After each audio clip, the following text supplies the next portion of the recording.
ना हम मोदी से डरेंगे ना योगी से डरेंगे। इंशाअल्लाह ना हम अखिलेश के इन दिलफरेब बातों में आएंगे जो उनके वालिद मोहतरम भी दोहराते थे। घर को पहुंच गया, अरे तुम्हारी जिंदगी की अहमियत नहीं है, तुम वोट की क्या बात कर रहे हो? तुम्हारी मौत मौत नहीं है, दूसरों की मौत मौत है। तुम्हारी जिंदगी जिंदगी नहीं है, दूसरों की जिंदगी उन तुम्हारी जिंदगी से बढ़कर है। मुस्लिम वोट मुस्लिम वोट मुस्लिम वोट ऐसा पड़े है जैसा कि तुम्हारे बाप का खजाना है मुस्लिम वोट। कि काशगंज के अल्ताफ को पुलिस स्टेशन में जान से मार दिया गया। कोई नहीं जाता अल्ताफ के पास, उसके घर वालों के पास। वो पुलिस स्टेशन में ले जाकर नल की टूटी से कहा गया कि उसने खुदकुशी कर ली। क्या कोई 3 फीट की नल की टूटी से खुदकुशी कर सकता है? मगर अल्ताफ की जान ले ली गई। वही एक गुप्ता साहब जिनका गोरखपुर में पुलिस ने उनको मारा तो मुख्यमंत्री पहुंच गए, अखिलेश पहुंच गए, घर को पहुंच गया। अरे तुम्हारी जिंदगी की अहमियत नहीं है, तुम वोट की क्या बात कर रहे हो? तुम्हारी मौत मौत नहीं है, दूसरों की मौत मौत है। तुम्हारी जिंदगी जिंदगी नहीं है, दूसरों की जिंदगी उन तुम्हारी जिंदगी से बढ़कर है। मेरे अजीज दोस्तों और बुजुर्गों, यह सच्चाई है। और जब हम इन तमाम हकीकत को बयान करते हैं तो सबको लगता है ये क्या बकवास अनाप शनाप बक रहा है। मैं अनाप शनाप नहीं बक रहा हूं, मैं सच्चाई को बयान कर रहा हूं। तुम हमको डरा कर वोट हासिल नहीं कर सकते। अब ना हम मोदी से डरेंगे ना योगी से डरेंगे। इंशाअल्लाह ना हम अखिलेश के इन दिलफरेब बातों में आएंगे जो उनके वालिद मोहतरम भी दोहराते थे। ना हम कांग्रेस के वो पुरानी बूढ़ी कांग्रेस जिसने हमेशा हमको धोखा दिया। आज आकर हमसे दिलफरेब बातें की जाती हैं कि हमको वोट दो, हमको ऐसा कर दो। 2017 में अखिलेश और कांग्रेस मिले थे ना, अखिलेश और राहुल मिलकर गाना भी बन गया था, यूपी को ये 2 लड़कों का साथ पसंद है। मगर क्या निकला? क्या निकला? 2019 में सपा बीएसपी मिल गए, मिलकर लड़े। 75% मुसलमानों ने वोट दिया। सीएसडीएस का डेटा बोलता है सिर्फ 15 लोकसभा की सीट जीते। कांग्रेस पार्टी यहां पर बरेली में दौड़ो, रनिंग करो,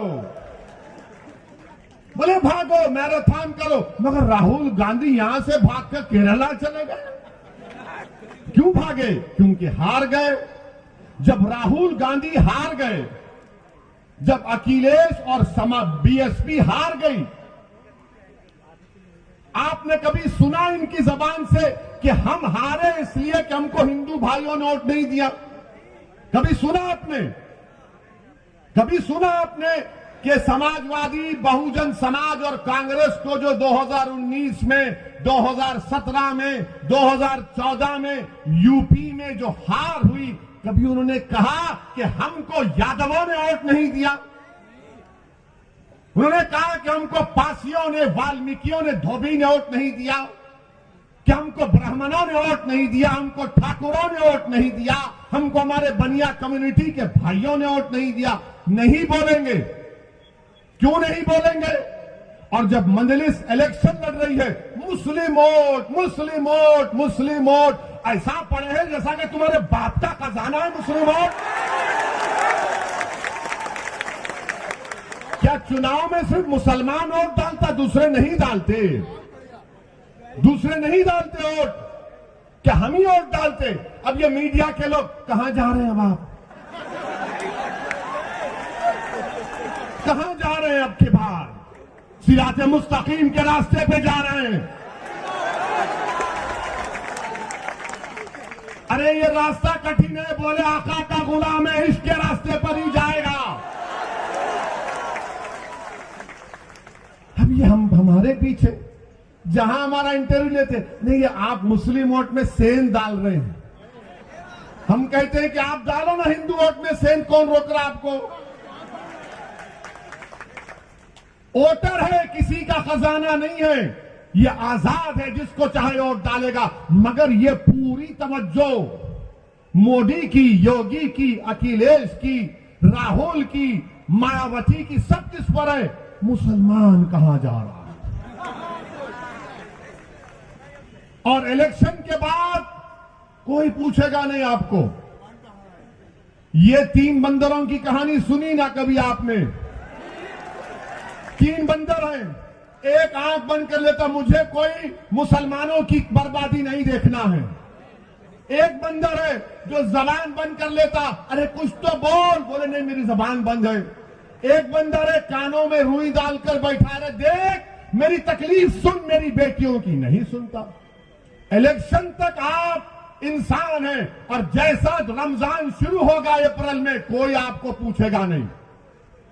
आज आपका इलेक्शन आ गया है, अरे मियाँ जी हमको भी तो देखो ना मियाँ जी, मियाँ जी कुछ खोरमा खिला दो, सुना है बड़ा अच्छे कबाब बनते हैं आपके पास। अखिलेश के लोग तो वो ही बोलते हैं, मगर जब अखिलेश सरकार में थे तो क्या वो स्लॉटर हाउसेस को परमिशन दिए थे? नहीं दिए, बंद करा दिए थे। मेरे अजीज दोस्तों और बुजुर्गों, इन बातों पर आपको गौर करना है। अच्छा, हमको देखिए, अब भड़कावा भाषण हो रहा है भैया, छोड़ हाँ छोड़, टोपी वाले भैया, हम सेल्फी लेंगे आपकी। आवाज लगा रहे हैं, बिल्कुल लगा रहे हैं, आपकी आवाज लगा रहे हैं। सुनिए बाप। अब दूसरी तीसरी बात, अब इतना बोल दिए तो अब ये यहां पर कोई होगा समाजवादी का, बोलेगा देखो इतना टाइम हो गया बाबा और ये मोदी पर कुछ नहीं बोले। अरे हम क्यों बोले? तुम और बाबा तो एक ही हो ना, तुम में उनमें फर्क ही क्या है? अरे समाजवादी पार्टी के जिम्मेदारों, क्या मुलायम सिंह यादव साहब ने 2019 के लोकसभा के चुनाव से पहले, मैं पार्लियामेंट में बैठा हुआ था, मुलायम सिंह यादव साहब खड़े होकर अचानक कहे, मोदी जी मैं आपको आशीर्वाद देता हूं, आप दोबारा प्रधानमंत्री बन जाइए। हम जब भी पूछे कांग्रेस के लोगों से, समाजवादी के लोगों से, देखो कौन बी टीम का काम कर रहा है, मुलायम सिंह बोलते हैं, तो बोले नहीं बड़े बुजुर्ग हैं। अरे मेरे बुजुर्ग नहीं है मुलायम सिंह, उम्र में बड़े होंगे, मेरे बुजुर्ग नहीं है, तुम्हारे हो सकते तो तुम मानो, मैं नहीं मानता इनको, मैं किसी को नहीं मानता सिवाय अल्लाह के। मेरे अजीज दोस्तों और बुजुर्गों, मुलायम सिंह बोल दिए, कोई कुछ नहीं बोलेगा। आपके घर में शादी है, मोदी जी आते हैं तो ऐसा खुश होते हैं कि जैसा वाकई में वो दूल्हा आ गया। तस्वीर है, और इनको फिक्र है ओवैसी की। अरे मुझ पर इल्जाम लगाने वालों, याद रखो मैं कोई नेक आदमी नहीं हूं, मैं खुला कह रहा हूं, मैं गुनाहगार हूं, मैं खताकार हूं, मैं सियाकार हूं, और मुझ में क्या क्या कमजोरियां हैं वो मेरा रब जानता है। मगर असदुद्दीन ओवैसी को जब मैं 3 अहादीस बार बार पढ़ता हूं अल्लाह के रसूल सल्लल्लाहु अलैहि वसल्लम की, तो मुझे एक उम्मीद नजर आती है। पहली हदीस कि जब रसूल अल्लाह सल्लल्लाहु अलैहि वसल्लम ने फरमाया कि एक महिला थी, गुनाहगार थी, मगर जब उसने रास्ते में एक कुत्ते को देखा जो प्यासा था, वो गुनाहों में लुत्फुत थी, मगर उसने उस कुत्ते को अपने कपड़े पल्लो डालकर अपनी जूती से पानी निकालकर उस कुत्ते की प्यास बुझाई, तो आका सल्लल्लाहु अलैहि वसल्लम ने फरमाया कि वो जन्नत में जाएगी। दूसरी हदीस हजरत अनस रज़ियल्लाहु ताला अन्हु रिवायत करते हैं कि एक सहाबी ने आकर पूछा, या रसूल अल्लाह सल्लल्लाहु अलैहि वसल्लम क़यामत कब आएगी? रहमतुल्लाह अलमीन कमली वाले ने पूछा, तूने उसके लिए क्या तैयारी की? तो कहा ज्यादा आमाल नहीं है, हसनात नहीं है, ज्यादा ज़कात सदकात नहीं है, मगर मैं आपसे बेइंतहा मोहब्बत करता हूं। तो आका ने फरमाया कि तू मेरे साथ होगा। असदुद्दीन अवैसी के पास कुछ नहीं है, मगर एक दावा तो कर सकता हूं कि मैं रसूलुल्लाह सल्लल्लाहु अलैहि वसल्लम को बेपनाह चाहने वाला हूं। आज दुनिया में मुझे मोहब्बत मिले या ना मिले, मगर उस दिन तो मिलेगी इंशाअल्लाह ताला। और तीसरी हदीस जो मुझे याद आती है कि अल्लाह के रसूल सल्लल्लाहु अलैहि वसल्लम ने फरमाया कि हशर का मैदान होगा, तुम मुझ पर इल्जाम लगा रहे हो ना, तो तैयार हो जाओ उस दिन के लिए। मेरा ईमान है, मेरा फेथ है, आप ना मानते ना मानो। हशर का मैदान होगा, कमली वाले ने फरमाया कि मेरी उम्मत प्यासी होगी, मैं हौज़े कौसर के पास होऊंगा, मेरी उम्मत के अमाल तोले जाएंगे, कमी होगी पूरा करूंगा। पूरे सिरात पर जिब्रील अमी अपने पर बिछाए बैठे होंगे और मैं अल्लाह से दुआ करूंगा, जैसा कि यहां के काशिक़ रसूल ने कहा कि रजा पुल से वज करते गुजरिए कि है रब्बे सल्लम सदाए मोहम्मद। और हम तमाम को खुशखबरी दी गई कि तुम्हारे आमाल मुंह पर फेंक दिए जाएंगे, तुम मेरी शिफात से जन्नत में जाओगे। मुझे उस शिफात पर यकीन है। तुम क्या इल्जाम लगाते लगाओ, तुम मेरा जो हाल करते कर दो। अरे जब मैं इस दुनिया में आया हूं तो अल्लाह के हुक्म से आया हूं और जाऊंगा भी तो अल्लाह के हुक्म से। किसी जालिम की हरकत से अगर मेरी बका नहीं है तो यकीनन बका नहीं है, मगर उस जालिम की हरकत की वजह से नहीं, बल्कि रब्बे करीम ने हम तमाम का एक वक्त मुतयन कर दिया है, एक तमाम वक्त मुतयन कर दिया है। और हम पर इल्जाम लगाते हैं। डरो अल्लाह से।